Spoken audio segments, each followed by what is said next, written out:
Muito boa noite a todos que nos acompanham aqui nos nossos estudos, podcasts da Bíblia IBNU. Nós estamos iniciando hoje uma nova matéria, uma nova disciplina, onde vamos estudar aqui a Carta aos Romanos, que por muita gente é considerada a suma teológica do apóstolo Paulo. É o que o apóstolo Paulo é o seu livro mais extenso, a sua carta mais extensa, não é? E os assuntos, os temas que a gente encontra aqui, eles são muito, muito ricos. A gente vai ver isso durante esses nossos próximos encontros aqui. E hoje, especificamente aqui, com o Saião e com a Suzy, que vão dar o seu boa noite já já, nós vamos entender um pouquinho sobre a origem, sobre o conteúdo e as informações que compõem essa carta tão importante. Então, Saião e Suzy, boa noite para o pessoal, e a gente já já começa com a nossa interação aqui.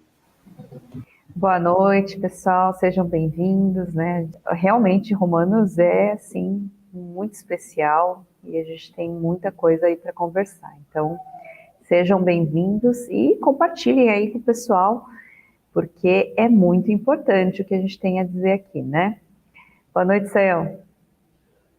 Boa noite, Suzy, boa noite, Jonatas, todos são bem-vindos aí, vamos refletir aí sobre essa carta tão especial, carta de Roma, e vamos adiante, Ave Jonatas, o nosso grande mestre romano aqui que vai nos dirigir nessa conversa, né, aí para falarmos sobre temas tão importantes.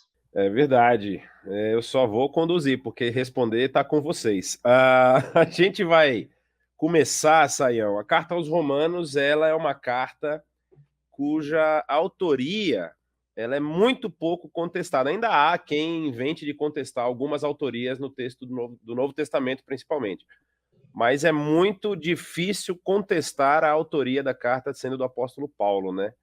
Mas, assim, existe alguma razão para isso? Ou seja, existem alguns elementos dentro da carta que a gente consegue fazer alguma correlação aí, apontando para outras partes do texto que a gente consiga dizer, não, não tem como ser outra pessoa, porque a gente pode comparar, por exemplo, com o que encontramos em Hebreus. Na Hebreus, o pessoal fala, ó, Hebreus não tem autoria, tem alguns temas em Hebreus que não aparecem nas outras cartas, então, assim, mas Romanos é muito difícil, né? Então, Jonatas, olha, na verdade, o que a gente precisa considerar é que houve um movimento, especialmente no século XIX, um movimento que questionou, né, a vasta maioria dos textos do Novo Testamento do ponto de vista da autoria e da época de redação, né? Só que esse movimento radical que a gente via, por exemplo, na antiga escola de Tübingen, né? E depois se espalhou também para outros lugares da Europa e América do Norte, isso não teve consistência e através de vários aspectos linguísticos, literários e assim arqueológicos, isso não tem muita razão de ser. Alguns estudiosos ainda, por exemplo, vão tentar dizer, olha, essas cartas pastorais, né, talvez não sejam paulinas, mas romanos, né, que é considerado, vamos dizer, como você mencionou, o elemento mais definidor do pensamento paulino. Ele começa dizendo, Paulo, servo de Cristo Jesus, chamado para ser apóstolo, separado para o Evangelho de Deus, e toda a argumentação, todo o estilo, a linguagem, né, o vocabulário tem bastante sintonia com aquelas cartas que a gente chama de indubitavelmente paulinas. Só que tem um detalhe que alguém talvez vai achar meio estranho, é quando a gente lê Romanos 16, 22, porque diz que eu, Tércio, que escrevi essa carta, mando saudações do Senhor. Então alguém lê um negócio desse, peraí, ou Paulo, que a gente sabe que tem o nome de Saulo e de Paulo, também chama Tércio, né? Que já traz o terceiro problema do nome dele, ou nós temos uma outra pessoa. E aí como é que a gente entende isso, né?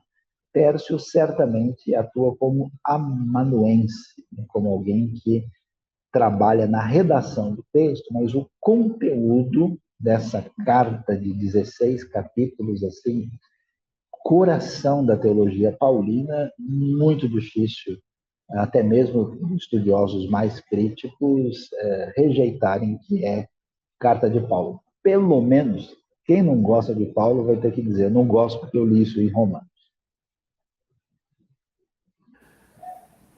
É interessante que você falou, mas é bem pessoal, né? Inclusive, Paulo, ele cumprimenta todo mundo. Você vai em Romanos 16, ele cumprimenta todo mundo que ele encontrou na jornada dele. Desde o início ao fim, ele fala dos anseios dele, né? Então, é difícil contestar nesse sentido, né? Se fosse algo assim, mais impessoal, mas aqui é totalmente, são os relacionamentos pessoais dele, né? Então, acho difícil contestar nesse sentido. É interessante porque o Sayão mencionou a questão do amanuense, e a gente sabe por outra carta que Paulo, ele provavelmente tinha alguma dificuldade, né? Por exemplo, a primeira carta aos Coríntios, ele faz a questão de dizer, eu escrevi a saudação do meu próprio punho. Porque se a pessoa escreveu a carta inteira, por que ela colocaria isso no fundo da carta, né? Vou botar aqui no final da carta que eu escrevi a saudação do próprio punho. Provavelmente os estudiosos vão apontar essa questão aí de uma dificuldade de visão, talvez, que o apóstolo Paulo estivesse enfrentando, e por isso ele ditava as suas cartas para uma pessoa ir ali escrevendo. Então, assim, isso que a Suzy mencionou também aparece nas outras cartas dele. Eu acho que funciona até como a gente para entender essa proximidade dos dois conteúdos, né? Sempre no final das suas cartas, Paulo ele relembra das pessoas que ele está escrevendo, ele é muito pessoal nos cumprimentos das cartas, nas saudações finais.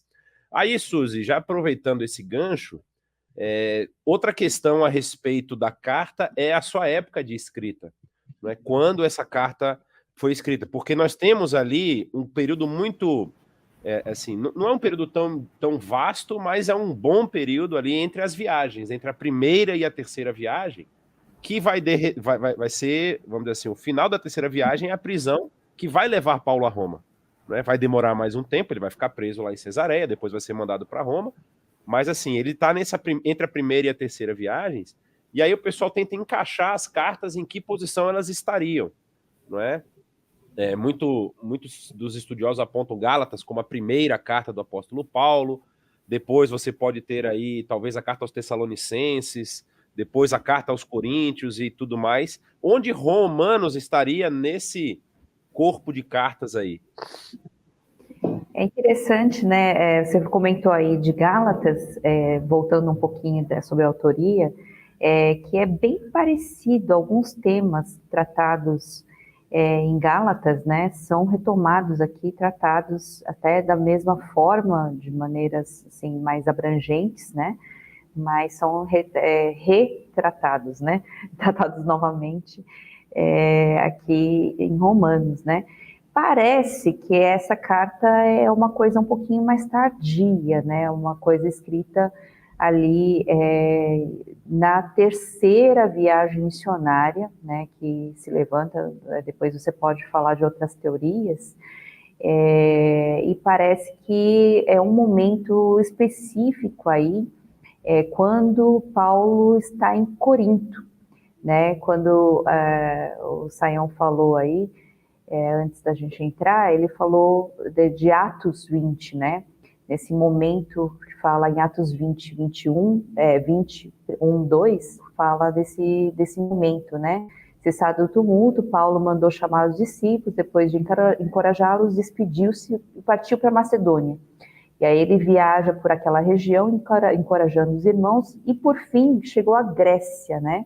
Aí ele fala que ele ficou uns 3 meses. Parece que foi nesse momento. E aí já nos anos, a terceira viagem aí acontece em torno de 53 a 57, parece que foi nesse finalzinho, na virada aí de 56 para 57. Então, alguns aí dizem que é na primavera, mas se for nessa virada, parece que é no inverno.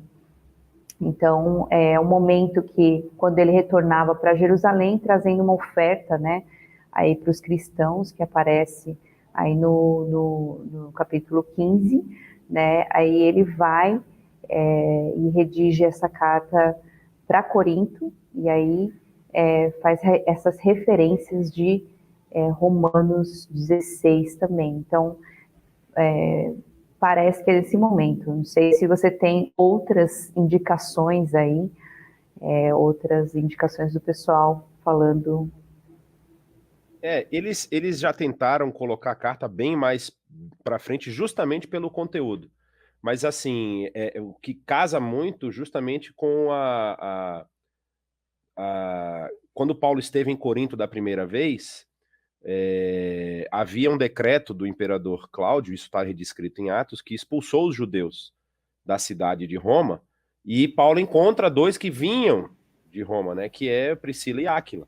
Né, ele encontra e ele tem, provavelmente, por que isso eu estou falando disso? Porque é muito provável que a gente vai descobrir qual foi a motivação, ou seja, de onde o apóstolo Paulo quis escrever um documento como esse para uma igreja que ele não tinha visitado ainda. Né? Isso eu acho que é uma questão muito interessante, ou seja, a maior carta, a carta mais, vamos dizer assim, teológica, ele escreve para uma igreja que ele ainda não tinha conhecido, que ele não tinha visitado. Ele escreve ouvindo provavelmente dessa igreja, e o que eu acho interessante, a gente vai ver isso ao longo das aulas, a gente infelizmente não vai entrar muito no assunto da carta aqui, senão primeiro que a gente não consegue esgotar, obviamente, mas é bom deixar um suspense para as próximas aulas. Mas a questão aqui que a gente vê, que a Suzy estava mencionando em Atos 20, tem aqui uma informação que fala, né, que depois que ele estava se preparando para viajar para a Síria, ele soube de uma conspiração contra a sua vida, então ele retorna por terra, em vez de ir por mar, não é? Ele volta pela Macedônia, e percorre lá, e diz o texto aqui no capítulo 20, verso 6, nós navegamos de Filipos após a festa dos pães sem fermento. 5 dias depois, nos reunimos com outros em Troade, onde ficamos 7 dias. Essa festa dos pães sem fermento é a Páscoa. Não é? Isso é muito, não tem dúvida. Não é? Mas Paulo, ele queria chegar em Jerusalém rápido antes de uma outra festa. Não era isso, Sayão? Ele estava querendo chegar rápido antes da festa do... Pentecoste. Do Pentecostes, exatamente. Que é provavelmente a festa que ele vai ser preso. Quando ele está indo a Jerusalém, lá com a mesma festa, se a gente for lembrar, do apóstolo Pedro, no início do livro de Atos, né? O apóstolo Pedro se levanta lá na escadaria para dar o seu discurso. Mas aí, com essa questão da datação e provavelmente o local de composição sendo a cidade de Corinto, que ele deve ter permanecido ali por conta da igreja, a carta, o livro de Atos não menciona a cidade, mas a maioria dos estudiosos vão dizer que se ele vai, ele não fica, o texto de Atos só mostra ele passando por Atenas, né, lá no capítulo 17, não fala que ele fez nenhuma coisa, vamos dizer assim, muito duradoura em Atenas, mas em Corinto, sim, ele passou um longo tempo, e a gente vai entender que ele ouviu alguma coisa a respeito da igreja de Roma, não é, Sayão? O que a gente consegue inferir dessa igreja? Porque é a igreja da capital, né? É a igreja da capital do império. Então, o que a gente consegue imaginar, pelo conteúdo que a gente vê na carta aos Romanos, como que estava a formação dessa igreja? A gente faz a mesma coisa, por exemplo, com Corinto. Na igreja de Corinto, a gente consegue tirar várias coisas da igreja, entendendo também um pouco da história que é mencionada lá em Atos. Só que Roma é muito pouco mencionada em Atos. A gente não conhece muito a história de Roma dessa época pelo livro de Atos. A gente conhece por outros livros e outros escritos. O que a gente consegue imaginar ou entender dessa igreja nesse momento? Olha, Jonatas, essa discussão sobre Paulo em Corinto, ela é bem fundamentada. Por exemplo, quando a gente olha Atos 16, Romanos 16, verso 1, cita Febe, que serve a igreja em Cencreia. Cencreia é o porto ali do lado, né, de Corinto, e a gente ainda vai, por exemplo, ver uma referência bastante significativa que menciona aí um indivíduo chamado Erasto, né, cujo nome, inclusive, foi achado, né, no chão. Eu sei que vocês dois já viram esse nome lá em Corinto, né, o tesoureiro da cidade, que aparece no verso 23. E então, assim, tem pouca dúvida. Agora, quando a gente olha para Romanos 15, Paulo diz que ele foi impedido de visitar os romanos, né? E ele quer fazer essa viagem, verso 24, inclusive com a intenção, né? Veja que ele, há muitos anos, ele quer visitar, inclusive chegar à Espanha. Então fica bem claro que Paulo, assim, vamos nos lembrar aqui, né? A segunda viagem que acontece entre os anos aí 49 até 52, o foco da viagem é Corinto, que é a cidade mais estratégica que nós temos na Acaia. Depois, de 53 a 57, que é a terceira, o foco está em 3 anos e pouco em Éfeso, né? E agora a pergunta é qual que é, né, a grande referência dentro do Império Romano para a divulgação da fé? É Roma. E Paulo quer chegar a Roma. Alguns estudiosos falavam de Roma como sendo o confim da terra. E Paulo, então, vai terminar essa terceira viagem, e, claro, como um judeu, né, curioso isso, a palavra cristão aparece só 3 vezes no Novo Testamento, né, porque a maioria dos seguidores de Jesus, inicialmente, é judeu, né, é formada de judeus, crentes, e Roma é uma igreja mista, tem uma boa comunidade judaica, tanto é que a discussão vai envolver muito o judeu, Israel, o judeu, o gentio, como é que isso se dá, né? E então Paulo vai chegar lá no Pentecostes, que é por volta de maio, você mencionou a Páscoa, por volta de abril, então é provável que ele tenha pegado aí, né, o fim do inverno, aí, desde dezembro, janeiro, fevereiro, março, e em abril ele vai embora, né? Certamente pegando o navio em Cencreia mesmo, né? Não sei se ele mandou lembranças para Febe quando saiu dali, né? E vai, então, passar de volta lá em Troade, onde ele tinha estado na segunda viagem, e aí vai encontrar a turma lá em Mileto para chegar ali o final de abril, começo de maio ali em Jerusalém, onde ele acaba sendo preso, acusado de colocar o Trófimo ali no templo, né? E aí essa situação o leva a ser preso em Cesareia Marítima por 2 anos, né? Então, assim, é importante porque muita gente lê a Bíblia, né? O Jonathan já deu um curso excelente aqui de geografia bíblica, né? A gente tem história também que foi dado aqui, porque não tem um monte de ideias assim somente enevoadas, né? Você tem datas, locais, uma coisa muito concreta para você poder ver esse pano de fundo histórico muito nítido que aparece, especialmente no livro de Atos e, de modo geral, no Novo Testamento. Tem uma questão que você mencionou, que eu acho que vale a pena a gente trabalhar, o motivo que levou Paulo a querer ir, ele expressa isso na carta, né? Querer ir para a Espanha. Ele queria ir para Roma e queria passar para a Espanha. A questão das diásporas, né? Eu acho que o pessoal, talvez no Brasil, eu particularmente não conhecia a fundo essa questão das diásporas até poucos meses atrás, algumas disciplinas que eu estou estudando aqui por conta do mestrado. Mas, assim, a comunidade judaica na Espanha era muito grande. Era uma comunidade, inclusive, persistente, porque o Império Romano cai e eles permanecem. Não é? Eles não são eliminados. Então, assim, faz todo sentido quando a gente vai entender o motivo do apóstolo Paulo querer chegar até... E quando a gente está falando de Espanha, é da Espanha mesmo, é toda aquela região da Península Ibérica que o pessoal conhece hoje como Espanha, né? A grande porção da Península Ibérica é a Espanha, Portugal é um pedaço ali no lado ocidental, quer dizer. E então, assim, havia muitas outras comunidades judaicas espalhadas. E a gente sabe que, apesar de Paulo ser o apóstolo dos gentios, como ele mesmo também menciona, todo lugar que ele chegava, o primeiro lugar que ele procurava era uma sinagoga. Ele tinha uma estratégia, vamos dizer assim. Ele queria primeiro pregar para os seus conterrâneos, os seus codescendentes, vamos deixar assim, os filhos de Abraão, né? Aqueles lá que ele vai inclusive mencionar aqui na sua carta, né? Quando a gente vai estudar isso um pouco mais para frente. E aí vem uma questão que a gente até mencionou a questão a respeito dessa igreja plural que a gente encontra em Roma, por ser a capital do Império, mas vem, vamos dizer assim, o conteúdo da carta como um todo, ele parece ter um objetivo muito, muito específico, não é? Que parece ser essa apresentação sem fugir dos rudimentos do conhecimento que ele já tem, mas traduzindo isso para um povo que talvez não conheça tanto. Então, eu acho que o caminho que o apóstolo Paulo faz em Romanos é tão especial por conta disso.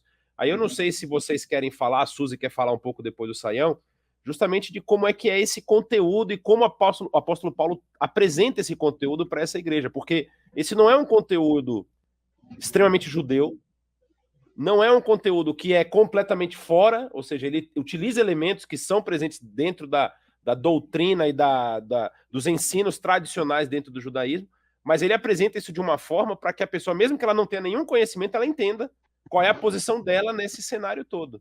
Eu acho que Romanos, o especial de Romanos é por conta disso. É uma tradução do apóstolo Paulo para uma igreja que tem, provavelmente, descendentes ali de judeus, tem comunidade judaica que entendeu, e tem também pessoas de origem gentílica que também fazem parte da igreja, né? E aí ele apresenta dessa forma. Como é que vocês veem isso, esse conteúdo da carta e como ela está sendo apresentada, como ela está sendo entendida nesse momento da igreja? Acho que é interessante a gente lembrar, assim, que você falou rapidamente, mas a igreja de Roma surgiu e a gente realmente não sabe muita coisa dela, mas a gente pode ver que ela já aparece ali quando vem o Pentecoste, vem ali em Atos 2, já aparece uma menção aos visitantes vindos de Roma, tanto judeus como convertidos ao judaísmo. Nesse momento não é ainda, talvez, a questão, né, da igreja como cristãos, né? Mas já é mencionado um grupo que já vem de Roma e provavelmente eles experimentam tudo isso no dia de Pentecostes, né? Eles conhecem. E ali é um grande centro, inclusive é o centro de tudo. Falava-se que se o evangelho chegasse ali era, conforme Atos, era o fim do mundo, né? O fim até os confins da terra, né? Eu acho que o desejo de Paulo, que o Paulo tinha, era isso. Mas é interessante também que você falou, Paulo não conhecia a igreja de Roma no sentido assim de ele não tinha visitado, ele conhecia algumas pessoas, né? E essas pessoas já vinham de lá, que nem Priscila e Áquila, já convertidos, né? E depois ele encontra lá na viagem anterior. E o desejo também, eu acho que uma das coisas é isso de visitar o local, porque ele já mantém esse contato com a igreja já, mas é interessante que ele é um cidadão romano, né? Ele é um cidadão romano que nunca nem conheceu, e ele está nesse momento especial também, que é a terceira viagem, que ele está indo a caminho de Roma, não só para falar do evangelho, mas também ele tem a prisão, né? A prisão vai se defender ali, então o objetivo final e até o apelo a César é chegar ali também para tudo isso. Mas o conteúdo é muito interessante porque atinge justamente não só judeus convertidos, né, judeus que já conheciam o evangelho, mas também atinge os gentios. E aí ele vai falar dessa linguagem que não é mais só para os judeus, mas também fala para os judeus, porque há um problema muito sério aí. Ele vai falar, por exemplo, da questão da lei mosaica, da graça, aquilo que a gente falou, né? Eu falei no começo, né?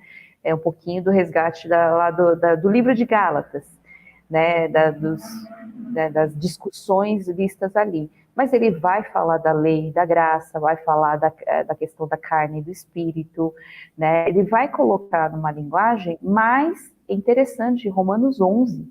Ele resgata toda a questão da origem, da onde vem essa questão de tudo que a gente está, que eles entendem, né? O Evangelho, eles falam, não pode esquecer da onde vem isso tudo.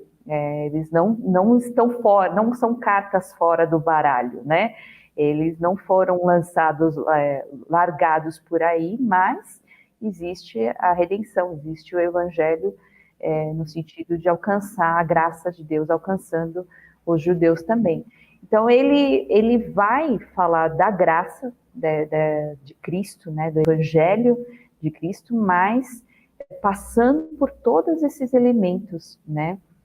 Então ele fala aqui, no caso, tanto para os gentios, mas também fala em relação ao judeu nesse sentido. Então ele não vai priorizar um ou outro, mas ele vai falar de uma forma que englobe, né? Engloba todos nesse sentido, o evangelho que alcança a todos.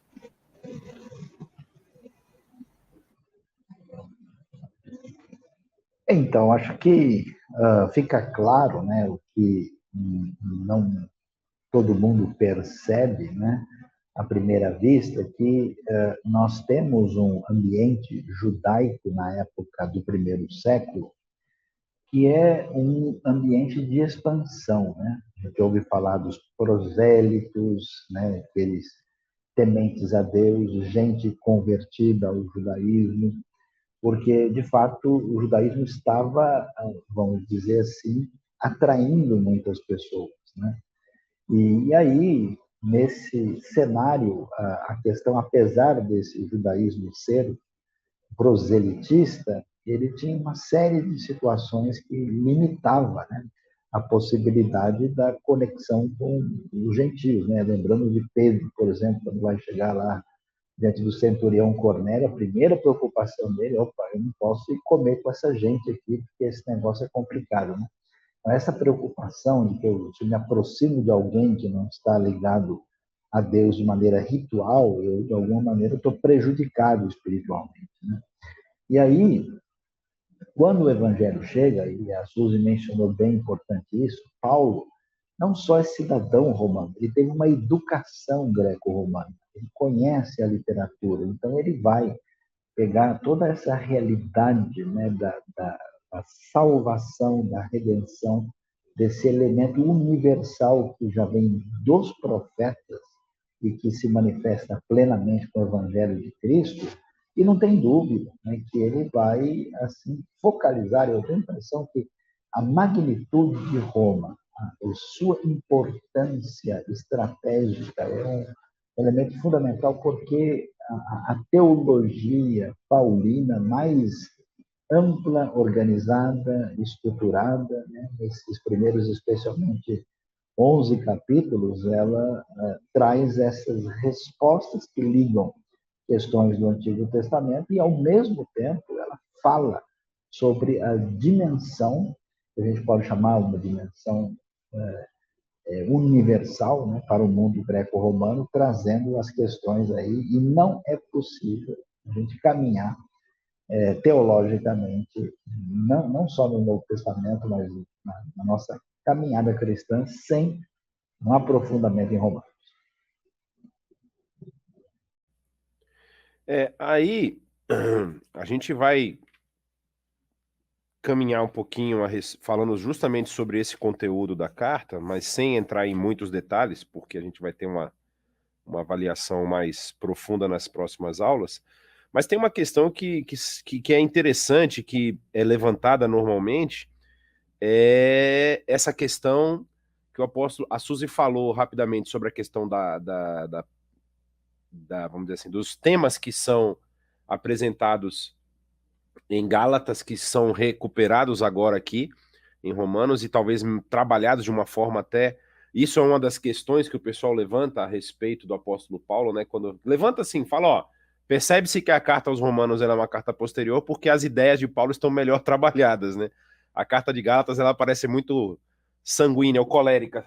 Ela é meio nervosa, assim, né? O apóstolo Paulo escrevendo, chamando o pessoal de insensatos nas traduções mais brandas, mas assim, a ideia por trás de Paulo aqui, quando ele quer apresentar essa questão da aliança, né? Quando a gente vai falar, né? Porque Paulo, ele vai trabalhar a ideia da situação do ser humano, isso ele faz logo no início, e depois eu tenho até uma história para falar, isso eu ia falar no dia que a gente fosse tratar, mas eu posso falar aqui. A questão de como estavam, vamos dizer assim, não tão separados, mas depois da circunstancialidade do pecado ali, do que aconteceu, como a justiça de Deus vai cair não apenas sobre os gentios, mas também sobre os judeus. Que é isso que ele começa a colocar todo mundo no mesmo no mesmo problema. Ou seja, o problema não é porque tem uma raça especial. O problema é inerente ao ser humano, ou seja, o pecado atingiu a todos. Mas aí algumas vezes se questiona, Saião e Suzy, se isso não significa uma nova forma de entender a aliança, ou talvez até uma nova aliança. Né? Isso se fala muito lá, porque Jesus fala disso no dia da ceia, né? Esse cálice é o pacto da nova aliança. Aí então quer dizer que a aliança de Abraão não vale mais, ou seja, caiu e agora entra uma coisa nova.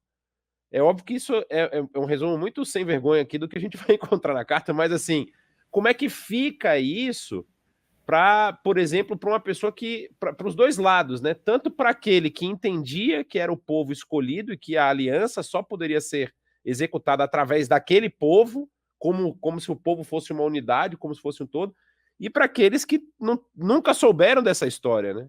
Poxa, tô chegando agora na festa, que negócio é esse de aliança? Quer dizer que eu tô fora e eu não posso entrar, ou agora é minha vez e não é mais a vez deles? Como é que o apóstolo Paulo trata disso, né? Como essa conciliação desses dois temas tão importantes, não é? Apresentar essa salvação, como a gente falou aqui, para um povo que nem sabe que precisa ser salvo muitas vezes, né? O cara está vivendo a vida dele, a gente está falando de uma Roma que adotou parte do panteão grego, tem os seus próprios deuses também, tem os imperadores sendo adorados, e que só vai ficar pior, né? A gente vai ver que a adoração, o culto ao imperador vai ficar cada vez mais forte na história da igreja, nesse início do período ali da formação da igreja pós-apostólica.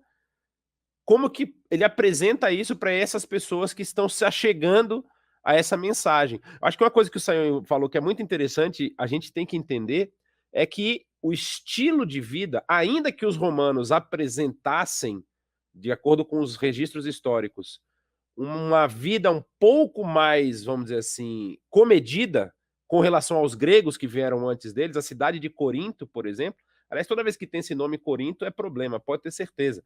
Porque, assim, havia a palavra, a cidade de Corinto se tornou verbo, porque havia o verbo corintianizar.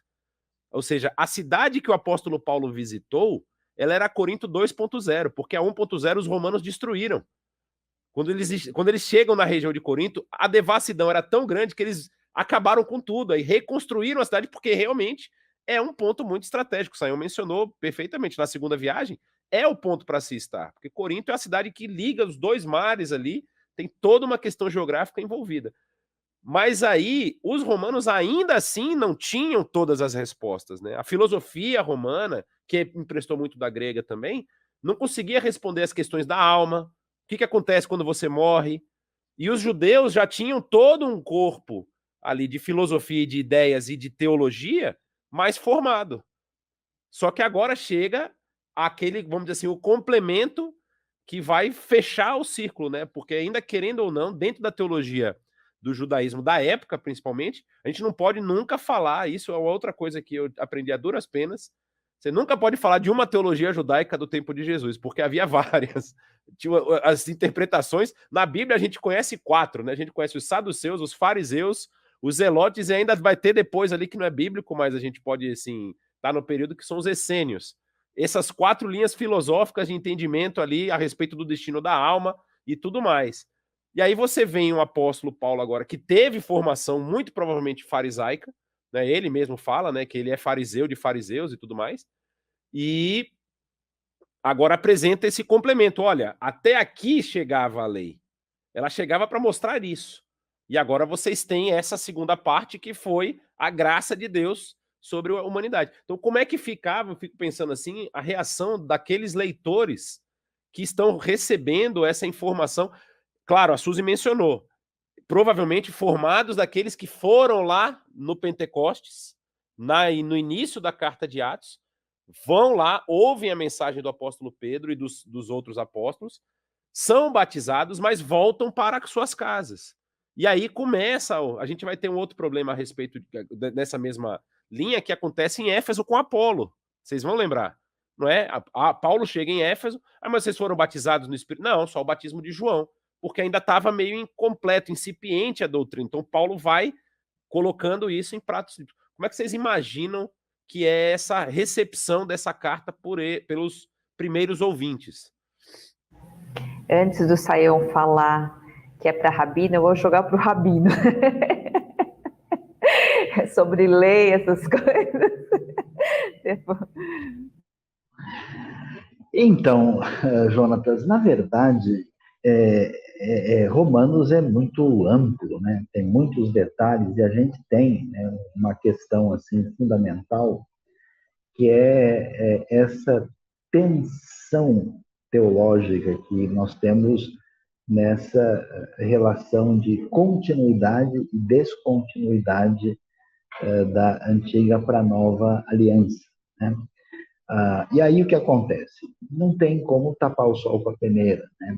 Toda a referência ao Messias, que é um rei subversivo aos olhos do poder romano, ela vem das antigas escrituras hebraicas, e ela vem inclusive dos profetas, que não eram exatamente os amigos mais amados pelos antigos reis, né? E falando, né, dessa necessidade de um domínio divino que fora perdido pelo afastamento, né, da relação adequada de sintonia com Deus.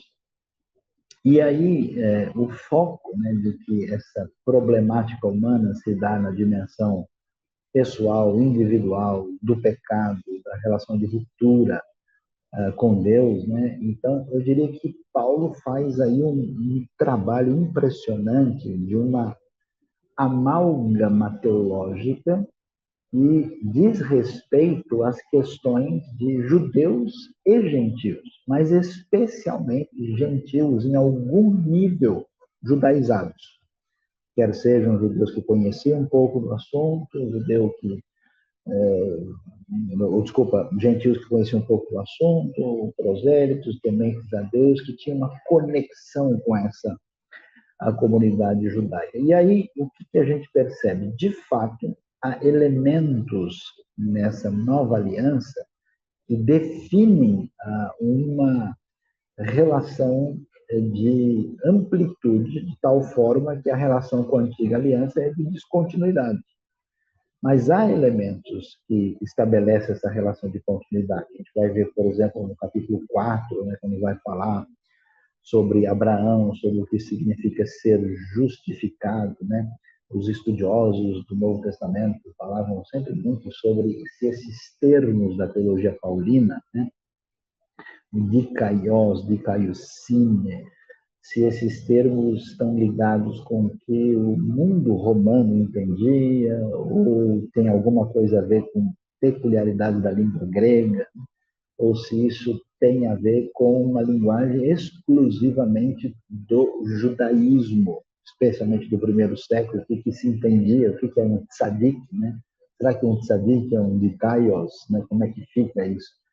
E então, essas coisas são tocadas, né, de todos os lados aí, e Paulo trabalha, né, e acho que desde Albert Schweitzer, no final do século XIX, né, ou melhor, além do século XIX, começo do século XX, se descobre que Paulo está muito trabalhando, né, em cima de elementos que dizem respeito à compreensão preponderantemente judaica, como contexto principal subjacente ao seu pensamento, né? Então, aí, olha, na verdade, a gente pode ficar a vida toda mais 6 meses falando sobre a relação da antiga e a nova aliança, a continuidade, e até porque, João, eu sei que isso vai ser um pepino mais para frente, que o pessoal fala muito disso. Não, tem a antiga aliança e a nova aliança. Dá uma paradinha aí, né? Nós temos antigas alianças. Tem a aliança de Deus com Noé, tem a aliança de Deus com Abraão, tem a aliança de Deus com Davi, tem a aliança de Deus com Moisés, né? Tem a nova aliança de Jeremias 31. Não é assim que olha para o Antigo Testamento, tem uma coisa só, né? Mas vamos adiante aí, porque tem bastante coisa aí. Acho que também temos perguntas aí do pessoal que estão em sintonia conosco. Acho que é interessante que Paulo ele resgata mesmo essas coisas antigas, mas ele é a pessoa ideal, né, para fazer. Deus escolheu a pessoa certa para fazer isso, né? Ele é um judeu, ele cresceu e aprendeu, ele é cidadão romano, né? Tem a cultura grega e ele vai fazer essa ponte de uma maneira muito interessante. É interessante quando ele fala aqui em Romanos 1, ele fala que sobre essa questão, não me envergonhe do evangelho, ele vai falar porque é o poder de Deus para a salvação a todo aquele que crê, né? Primeiro do judeu, depois do grego. E aí ele coloca essa questão, e aí ele vai, na verdade, dar a introdução àquilo que é o tema desse livro, né? Que é a justiça de Deus, né? A justiça que é a base de toda a salvação, de todo o evangelho, e aí ele vai mostrar como é que essa justiça se dá. Então, é interessante porque aí ele faz essa questão, por exemplo, ele fala da culpa dos judeus, aí ele fala da culpa dos gentios, aí ele fala de todo mundo diante de Deus, e aí ele vai trazer a questão da justiça divina, como é que é concedida, né, a questão da santificação, né, e aí como é que a gente pratica, como é que a gente vive isso, né. Então, esse é o cerne da discussão toda, onde estão justamente essa junção, essa organização. Inclusive, aqui no capítulo 1, ele traz isso, né? Uma menção lá da questão da fé, justiça, como vem essa justiça que é revelada, né, de Deus? Ela vem pela fé, né, do começo ao fim, pela fé, e aí fala lá de Abacuque, o texto de Abacuque, o justo viverá pela fé, né? Então, ele vai enfatizar essas questões e traz tanto para o judeu essa questão, tanto do judeu, e aí acho que ele puxa, né, essa questão da antiga aliança, da nova aliança, ele vai fazer essa junção de uma maneira muito especial aqui, né? Acho que é por isso que Romanos é muito legal, além de ser um tratado aí teológico, né, muito especial, muito importante, mas também ele consegue fazer essa organização muito bem, né, de trazer as coisas antigas, trazer o novo, trazer as coisas para o judeu, para o novo, né, que é para o gentil, e fazer toda essa...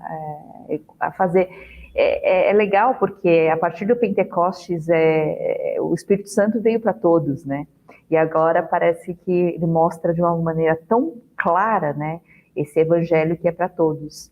Então, essa democratização, né, tanto do Espírito Santo como do Evangelho para todos. Bom que vocês entraram no assunto. A Fabiana acabou de postar aqui exatamente a pergunta que já estava na ponta da minha língua aqui, né? Porque são dois hebraístas, né? Eu não faço hebraico, tá, gente? Eu faço cultura judaica, é outra coisa. Mas a gente precisa entender uma questão muito importante. Paulo, como a Suzy mencionou, Paulo é o cara perfeito, o cara talhado praticamente. Parece que Deus realmente quis assim, falou, vou soltar aqui um pouquinho. Sabe aquela, não é da minha época também, mas eu lembro que eu já vi alguns episódios, tinha aquela, como é que era? Meninas Superpoderosas, né, que tinha um cientista que botava um pouquinho de não sei o que lá, um pouquinho. Parece que Paulo foi feito assim, porque Paulo ele era de origem nascido num território que era de origem grega anteriormente, então ele falava muito bem, provavelmente foi educado em grego, tinha cidadania romana e fez todo o curso, toda a sua preparação para o judaísmo sendo um fariseu. Então ele tinha realmente essa formação ali perfeita para transitar nesse mundo que ele transitava, mas querendo ou não, ele está escrevendo elementos da sua cultura hebraica, judaica, não é?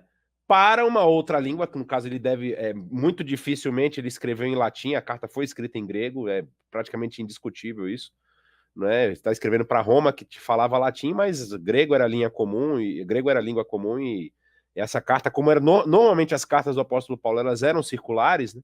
Ele gostava que essas cartas fossem lidas por outras comunidades. Então, a pergunta que eu faço é assim, aí eu faço para o Saião e para a Suzy, também vocês podem ping-ponguear à vontade, a questão de como que era o pensamento judaico a respeito dessa questão da justificação, né? Ou seja, Paulo ele vai falar sobre justificação, é o tema central, vamos dizer assim, né? Ou seja, vocês não merecem nada e olha o que Deus fez. É um negócio básico, é um negócio tão fantástico.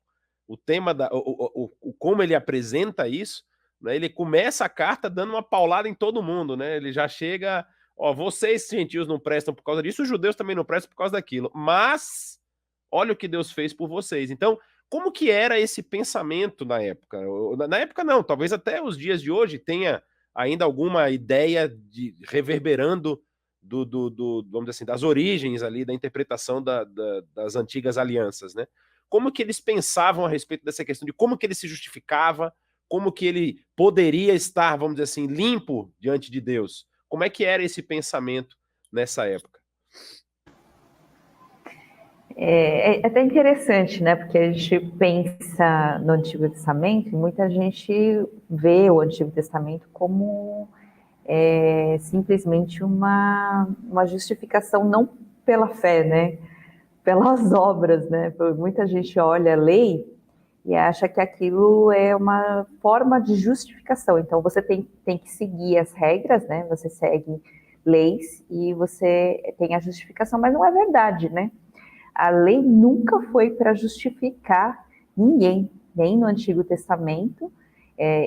Eu acho legal aquele capítulo de Hebreus que fala justamente, né? Falando que todo mundo ali foi justificado pela fé e voltando ali desde o começo. Desde o começo foi pela fé, isso não mudou, né? E não é inegável que no Novo Testamento, apesar de se usar o pensamento, a língua grega, todo pensamento, na verdade, é judaico, é hebraico, né? A forma de se pensar, a forma de trazer o pensamento, apesar de ser na língua grega, ela é usada com base no Antigo Testamento e dessa questão. Mas a justificação nunca foi pelas obras, nem por você ser merecedor de alguma coisa, porque você cumpriu com algum... Aquilo lá era uma forma de orientação de Deus, né?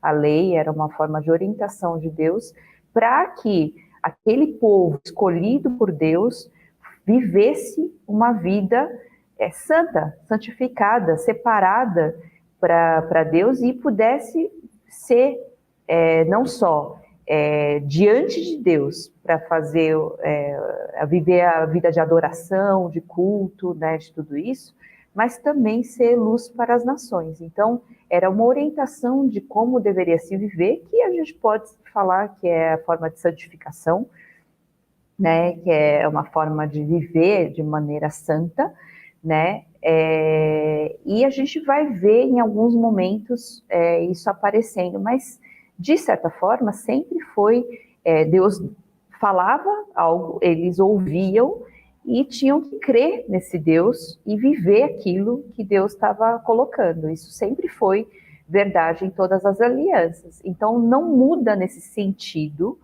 mas agora tem um elemento novo, como você falou, da nova aliança, né, que com Cristo, todas as coisas que eram exigências dessa lei, exigências, né, dos sacrifícios, né, de você ter uma proximidade com Deus, são cumpridas em Cristo. Então agora não precisa, não é necessário mais viver aquilo para poder se aproximar de Deus, mas hoje é possível você, né, falando no tempo de Paulo, é possível você viver o evangelho, né, viver crendo em Cristo. Então a fé se torna algo em Cristo, mas essa justificação é creditada por Deus. Deus é quem justifica, Deus é que através da fé, né? Isso parece ficar mais claro, mas, né, Sayão corrija aí se tiver alguma coisa, mas fica mais claro nesse momento, e as pessoas que não entendiam, não tinham esse conhecimento antigo, eles passam a conhecer também, né, os gentios no caso, por exemplo. Eles tinham, às vezes, vagas, assim, lembrança não, mas assim, ouviram falar de algum lugar, né, e muitas vezes tinham ideias erradas, enfim, mas é trazido aqui de maneira clara, de maneira, né, real, para que eles vivam isso agora, que é a justificação pela fé, a justiça de Deus, que é acreditada e não acreditada, né, como pela graça e não conquistada pelas obras ou por qualquer coisa assim.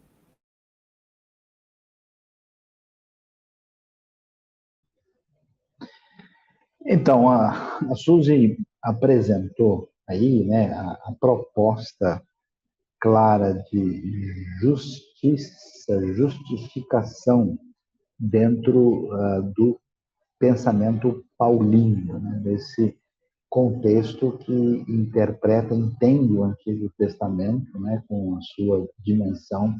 Inclusive, Paulo vai chamar a atenção e falar, olha, vocês já prestaram a devida atenção a certos textos, né, especialmente Romanos 4, mas, na verdade, o que aconteceu é que com os diversos grupos dentro do judaísmo, e com uma predominância, eu diria, hermenêutica, né, dos fariseus, quando você tem aí um amadurecimento de uma expressão religiosa cada vez mais voltada para a leitura da palavra divina, a interpretação e a aplicação.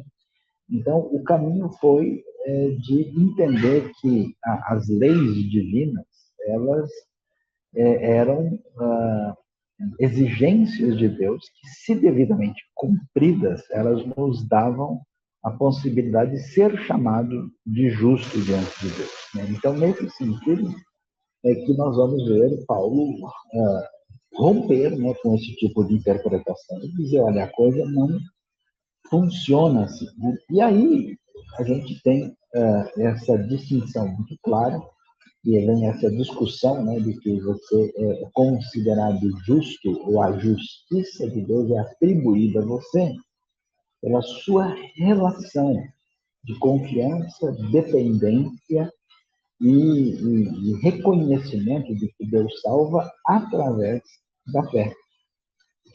Fé não meramente abstrata, mas como entrega em confiança completa em Deus, né? E aí a gente vai ter toda uma caminhada na história, inclusive teológica depois, né? Onde a maneira, por exemplo, que a tradição da reforma vai lidar com essa discussão, vai, vamos dizer, enfatizar um pouco o que a gente chama de justiça do ponto de vista forense, né? Justiça no sentido em que você é declarado culpado, não culpado, perdoado, né? E Jonathan sabe muito bem que hoje isso virou uma discussão, surge também conhece, né?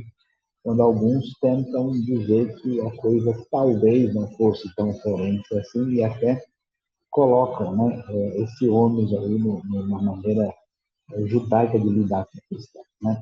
Mas é difícil a gente afastar totalmente essa ideia de que esse elemento envolve algo que envolve culpa, perdão e declaração, né, de alguém ser chamado de justo por causa da justiça atribuída a ele por causa do sacrifício de Cristo, mas fica claro que, vamos dizer, há um rompimento com o tipo de interpretação farisaica, né, que acaba sendo uma interpretação que vai ter impacto na história do judaísmo posteriormente.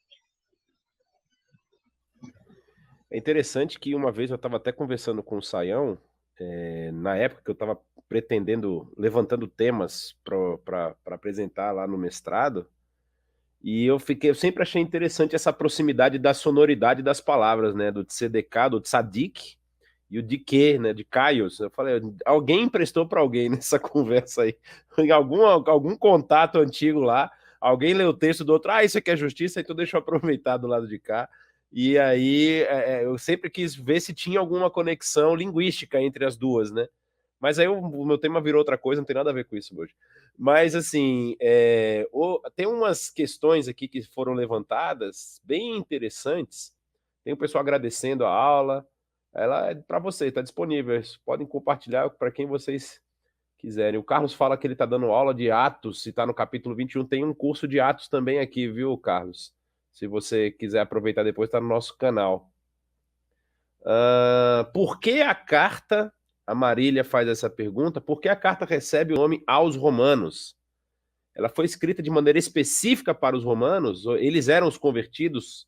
E aí lançou essa pergunta. Quem quiser responder, fique à vontade. É que está escrito explicitamente na carta, né? Quando a gente vai olhar versículo 7 do capítulo 1, né? Aos amados de Deus que estão em Roma, chamados para ser santos, né? Ou seja, a comunidade daqueles que são discípulos e seguidores de Jesus e que recebem essa carta como uma carta de orientação para a maneira de como se deve crer e como se deve viver a vida cristã. Agora, é claro que essas cartas, a gente sabe, especialmente quando essas cartas se tornaram assim mais nitidamente conhecidas pela sua importância, elas são copiadas e multiplicadas, né? Vão atingir outras comunidades, né? Então, sem dúvida, a carta aos Romanos, originalmente mandada para a igreja ou a comunidade dos seguidores de Jesus que estão em Roma, recebe essa carta que depois vai se tornar aí uma carta paradigmática para a igreja primitiva, né, já no primeiro século. A gente até comentou isso rapidamente aqui, mas acho que não sei se no momento ela estava assistindo, que é falando justamente sobre essas cartas que eram circulares, né? Tem a carta lá dos Colossenses. No final dela, o apóstolo Paulo recomenda que seja lida na igreja em Laodiceia e a carta aos Laodicenses seja lida na igreja lá em Colossos. Só que a carta aos Laodicenses nós, infelizmente, não temos uma cópia. Ela se perdeu na história. Né? Como também no Antigo Testamento, eu acho tão engraçado quando eu estou dando aula de geografia que as pessoas perguntam, mas que livro dos registros das guerras é esse aí? Eu falo, meu amigo, achar esse livro hoje é só se alguém escavar alguma coisa lá em Israel e descobrir um sítio arqueológico que preservou isso durante tanto tempo, né? Mas tem uma pergunta que eu achei bastante interessante aqui, que foi logo no início, a gente falou sobre a questão do tempo, né, da carta, e o Luciano pergunta se os evangelhos foram escritos depois das cartas paulinas.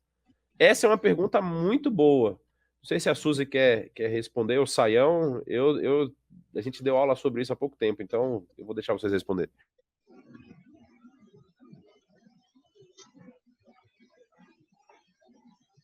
Você pode falar um pouquinho, talvez? Pode falar, mas depende de qual evangelho também, né?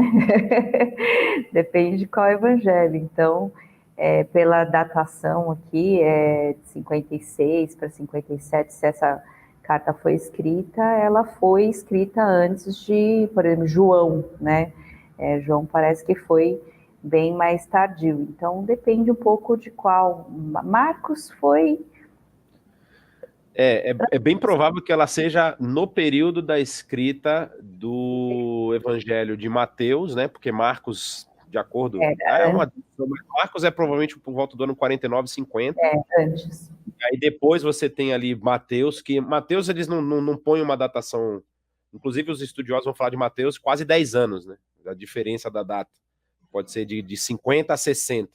Só que a gente sabe que é muito provável que tenha sido antes de Lucas, porque provavelmente o Evangelho de Lucas foi escrito enquanto Paulo estava encarcerado, né? É algo que se entende, porque o Evangelho de Lucas quase que um compêndio, né? Lucas e Atos parecia ser uma obra que deveria ser uma obra única, mas ela acabou sendo escrita em 2 volumes, porque é interessante que o final de Lucas tem um fim do ministério de Jesus e a sua ascensão, e em Atos ele retoma isso logo no primeiro capítulo. Parece que negócio, eu vou fazendo o projeto aqui, ver se vai dar tempo de terminar. Ah, deu tempo, então deixa eu escrever a segunda parte. E aí ele escreve o livro de Atos, né? Mas então é provável que Paulo escreveu a carta aos Romanos já não necessariamente tendo conhecimento dos evangelhos ainda, né? Porque nós estamos falando de regiões diferentes. O que se entende do evangelho de Marcos, por exemplo, é que ele provavelmente escreve esse evangelho acompanhando o apóstolo Pedro. E aí Pedro está lá na igreja na região de Jerusalém, ele só vai sair muito depois. Né? Mateus, até onde se sabe, também está lá na região de Jerusalém. Paulo está circulando o mundo. Né? Paulo passa 2 anos e meio, 2 anos em Corinto, 3 anos em Éfeso, então ele está em vários lugares. É bem provável que tenha sido nesse período ali. Mas o Evangelho de Lucas possivelmente é posterior, sim, a essa carta. É o que mais se entende disso. Você, Saião, quer falar alguma coisa? Não, o curioso, o interessante é que assim, o leitor, né, vamos dizer, menos experimentado, quando ele vai ler, ele começa a ler Mateus, Marcos, Lucas, João, né? Depois vê Atos, aí Romanos está lá na frente, Coríntios, Gálatas, Efésios. Então, de fato, a organização do Novo Testamento não é cronológica, mas muito certamente os primeiros livros do Novo Testamento envolvem a Epístola a Tiago, Gálatas e as 2 cartas de Tessalonicenses. Então a gente realmente não imagina, né, que isso está antes, mas do ponto de vista histórico da redação, o livro é anterior, né, e o Evangelho acaba vindo mais tarde.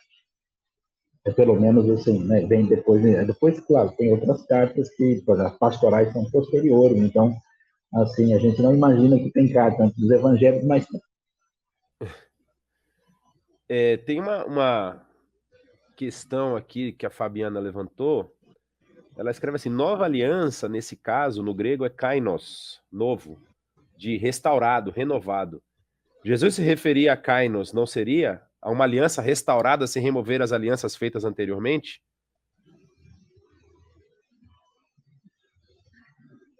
Então, aí nós temos de novo essa questão da tensão. Há elementos da aliança antiga que ficam superados, senão a gente estava fazendo sacrifício até hoje, nós não estamos fazendo. Né? E você vê esses elementos superados, especialmente quando você estuda Hebreus. Né? Mas, quando nós vemos a nova aliança, ela não é uma nova aliança no sentido de independente totalmente da outra. Inclusive, quando a gente ouve falar de nova aliança, ela não está fazendo uma conexão direta, por exemplo, com a aliança davídica ou com a aliança abraâmica, mas com a aliança mosaica. Tanto é que a nova aliança que aparece em Jeremias 31, quando ela é discutida, ela fala das tábuas da lei e das tábuas que agora estão no coração. Então, nesse sentido, a gente precisa entender essa aliança devidamente incluída. Não é assim, todas as alianças continuam sem nenhum retoque no Novo Testamento, ou todas as alianças desapareceram porque elas são antigas.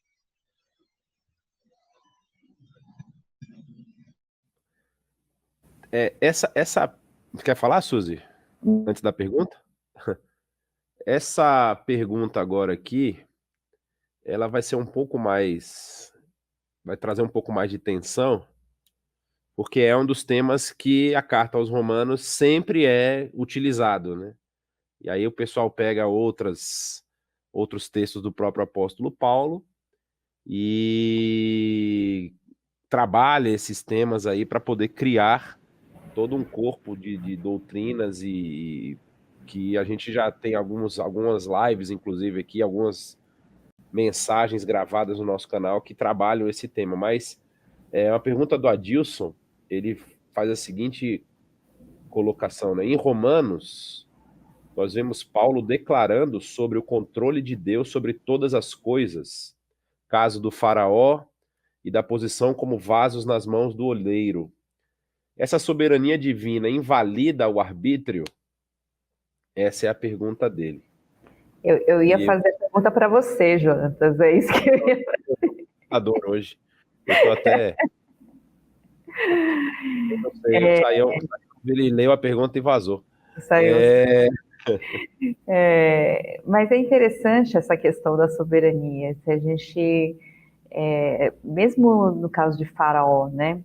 Deus é soberano sobre o coração do Faraó, mas é interessante porque lá em Êxodo, Deus fala, o autor fala também que o Faraó próprio endureceu seu coração. Então Deus endurece o coração do Faraó, mas em alguns momentos aparece que Faraó endurece o seu coração. Então, nem nesse texto é válido essa questão de somente a soberania de Deus, né?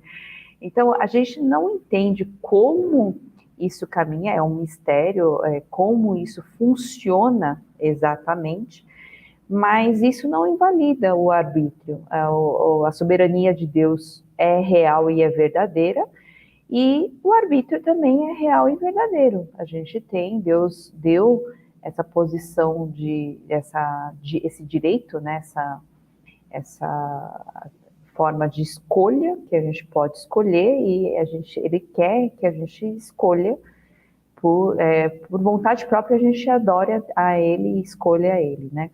Então, isso não invalida, não.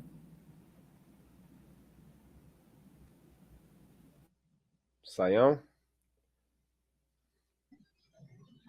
Não, sem dúvida, né? A resposta da Suzy é completa. A gente está acostumado, né, com o raciocínio de ou, né? Então, ou Deus é soberano, ou o ser humano é responsável e tem liberdade, né? Na Bíblia você tem as duas coisas sendo devidamente valorizadas. Até porque, se as pessoas não têm liberdade de escolha real, elas não são, digamos, nem responsáveis pelos seus atos, né? Isso é um tipo de determinismo, fatalismo, né?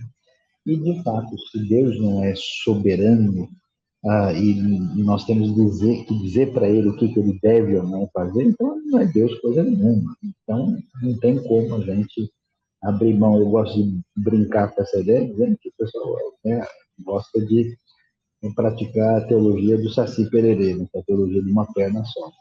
Não dá para caminhar, porque o Saci Pererê nem escanteio não bate, então não dá para a gente considerar. Surgiu uma pergunta da Débora aqui, a respeito acho que foi de uma... Quando a gente estava falando das alianças, aí ela perguntou se ela não entendeu a questão da salvação pela graça no Antigo Testamento. Porque as pessoas eram mortas por Deus por não cumprir a lei. É por pessoas como Davi? Então, essa pergunta é muito boa, né? Porque acho que a primeira coisa que precisa ser observada é o argumento que vai surgir em Romanos, né? Porque a Bíblia diz, né, com clareza, lá em Gênesis, que Abraão foi chamado de justo por Deus, em Gênesis 15:6. E o argumento de Paulo, depois vocês vão estudar com mais detalhes, é que, peraí, se vocês, né, de mentalidade farisaica, dizem que alguém só pode ser justo, porque ele tem o sinal da aliança, que é a circuncisão, e porque ele obedece à lei, mas como é que Abraão foi chamado de justo se não tinha nenhum dos dois na ocasião? Então, ele vai dizer que a realidade é que Deus estava chamando de justo aqueles que, reconhecendo a sua limitação e fragilidade, depositavam toda a sua fé e esperança de salvação em Deus, e Abraão é o primeiro modelo. Quando Deus liberta o povo do Sinai, o povo do Egito, e leva para o Sinai, não libertou que o povo obedeceu nada. Libertou totalmente por sua bondade e sua graça. E aí esse povo que diz que agora o Senhor será o nosso Deus, porque vai andar em aliança com Deus, com a qual eles concordam, eles vão receber as diretrizes de Deus para caminhar na sua própria vida. Agora, essas diretrizes são sérias, elas são definidas.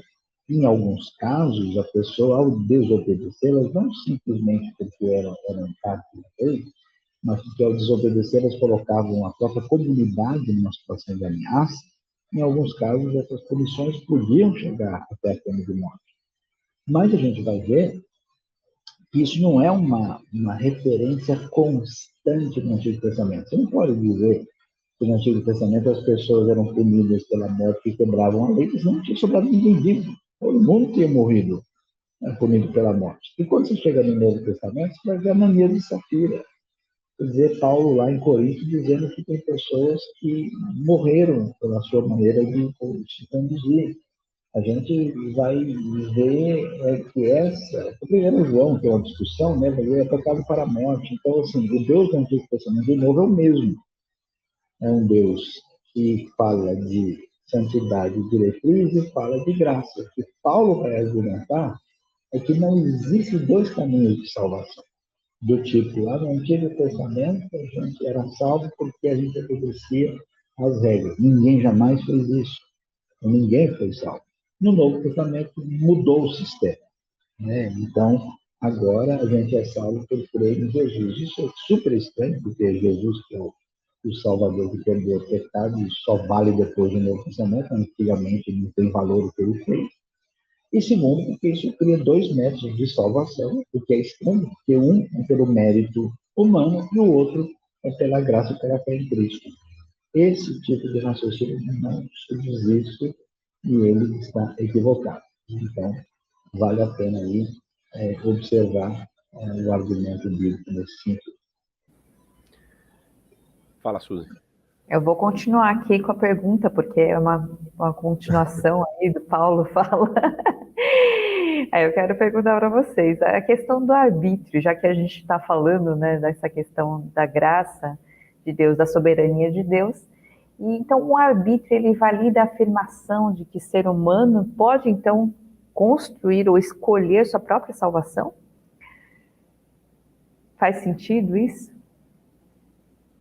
O Saião, a explicação dele aí, eu acho que já derrubou esse argumento, né? É aquela questão do... O que a gente tem que entender também, que eu acho que o Saião mencionou a respeito dessa unidade do plano de Deus e tudo mais,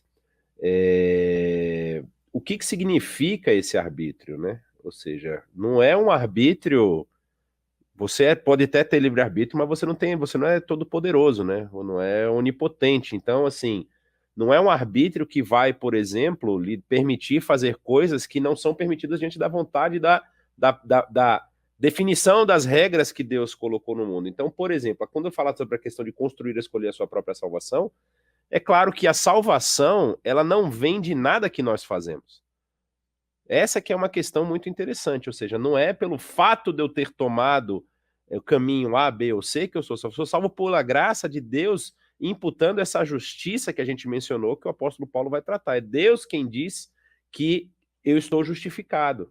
E isso se faz, eu vou até emendar na pergunta ali que está do Davi, porque ele fala se a fé é um dom de Deus, qual o arbítrio que tem o ateu, não é? Essa questão talvez seja uma confusão lá com Efésios 2:8, que eu já vi muita gente falando, né, que lá, pois sois salvos pela graça mediante a fé, e isso não vem de vós, é dom de Deus. Aí o pessoal fala, a fé é o dom de Deus. Só que no grego ali, o texto aponta para que o que é dom de Deus é a graça, não é? A fé, ela faz parte da composição do ser humano. O ser humano, ele deposita a sua fé em qualquer coisa que ele quiser. Tem gente que deposita na televisão. Tem gente que deposita a fé no texto bíblico, ou seja, se colocar ele aberto lá no meio da sala, já vai espantar tudo quanto é mal olhado da casa. E a Bíblia vai apresentar que a fé precisa ser colocada no sacrifício remidor do Filho de Deus, Jesus Cristo. Então, assim, essa questão do livre-arbítrio, ele não é um livre-arbítrio pleno. Nunca vai ser um livre-arbítrio pleno. Aquilo que o Saião falou, você não pode determinar para Deus o que ele vai fazer. Você não tem essa possibilidade, não é? Senão a soberania de Deus não existe, ela não se sustenta. E pelo que a gente vê no texto bíblico, como a gente fala da questão, eu achei interessante que a Suzy mencionou que o texto tem horas que menciona que Faraó endureceu o coração, depois Deus endureceu o coração de Faraó. Tem com o próprio o rei Davi, né? Crônicas vai dizer que o Satanás fez com que ele fizesse o censo, e aí o livro de Samuel vai dizer que o próprio Deus fez com que Davi fizesse um censo, que depois ele vai ter uma praga lá que vai atingir o povo. Então, assim, não, de forma alguma, você constrói a sua própria salvação. Você não... essa salvação ela é apresentada por Deus da forma que Deus quis apresentar. Agora, cabe a cada um andar de acordo com o que o texto bíblico aponta, é depositar a sua fé em Cristo Jesus e continuar na caminhada. Eu me lembro que até a história que eu ia contar antes, eu vou contar no próximo episódio, foi com o Dr. Shed. Mas ele contava um negócio que fizeram uma pergunta mais ou menos dessa para ele. Ah, como é que é esse negócio da salvação? É para sempre, não sei o que e tal. Aí ele, com aquele jeito dele fantástico, né, calmo, ele olhou assim, o apóstolo Paulo compara a corrida, a salvação como uma corrida, né? A vida do cristão como uma corrida, que você se prepara e tal, para você ganhar o prêmio no final. Aí ele virou assim e falou, para de correr para você ver só. Então, é bom ficar esperto, é bom correr, se prepara para correr aí, porque a vida vai continuar, você tem que continuar na caminhada aí de fé. Nós estamos com tempo ainda. Estão aparecendo algumas perguntas que são de cunho do conteúdo do texto de Romanos. A gente vai analisar isso quando a gente estiver dando a aula a respeito por exemplo, capítulo 2 aqui. A gente vai falar aí, a Sandra, se puder acompanhar a próxima aula, você já faz essa pergunta lá. Tem mais alguma pergunta aí, Suzy? Eu queria falar que a gente colocou aqui um texto do Saião, que eu acho bem interessante, bem importante. Se o pessoal puder ler, eu acho que faz muito sentido nessa questão da discussão do livre-arbítrio e a responsabilidade humana. Aí eu acho que vale a pena, só já que a gente está falando desse assunto, o Davi Borges, ele coloca uma pergunta interessante, que ele fala se a fé é o dom de Deus, porque, né, fala que não é por... Foi o que a gente falou agora, né, que eu emendei na pergunta anterior, mas tem uma boa do Rodrigo aqui, olha, se os cristãos da igreja de Roma, em sua maioria, eram pessoas livres ou eram escravos? Pelos nomes citados em Romanos 16, podemos inferir que a igreja de Roma fosse bem heterogênea na sua membresia? Então, Jonatas, é interessante, só para dar uma fechada aqui nessa questão, né?